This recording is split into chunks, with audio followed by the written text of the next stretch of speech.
Salut à toi. Tu es intéressé par la programmation, plus précisément le langage Python? Cette formation vidéo est le bon choix. Donc, si tu es novice en programmation, ne te dérange pas car cette programmation est faite pour toi.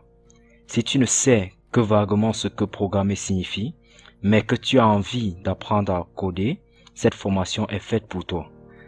Aucune compétence particulière n'est requise pour suivre cette formation. Pourquoi choisir le langage Python?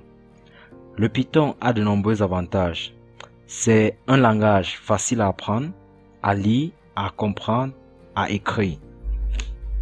C'est un langage qui fonctionne sous de nombreux systèmes d'exploitation comme Windows, macOS, Linux. C'est un langage doté d'une communauté active, très active même. C'est un langage flexible et bien d'autres. À la fin de cette formation, vous serez capable de créer vos premiers petits programmes en Python, de traiter les exceptions et les erreurs, de comprendre la portée des variables, créer des objets et les éditer, créer des classes, des attributs, des méthodes, hériter les méthodes d'une classe, créer des interfaces graphiques, créer vos premiers jeux vidéo en Python. Utilisez des modules de la bibliothèque standard. Parlons un peu de vos coordinateurs. Vous devez savoir que vous communiquez tout le temps avec votre ordinateur. Lorsque vous faites par exemple un clic avec votre souris, l'ordinateur comprend ce que vous voulez faire.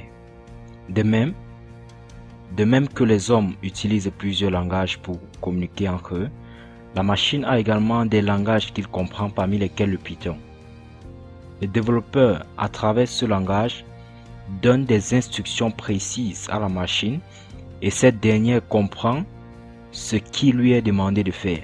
En réalité, la machine ne comprend que le code binaire 0, 1, mais les langages de programmation sont comme une interface qui nous permet de communiquer facilement avec la machine.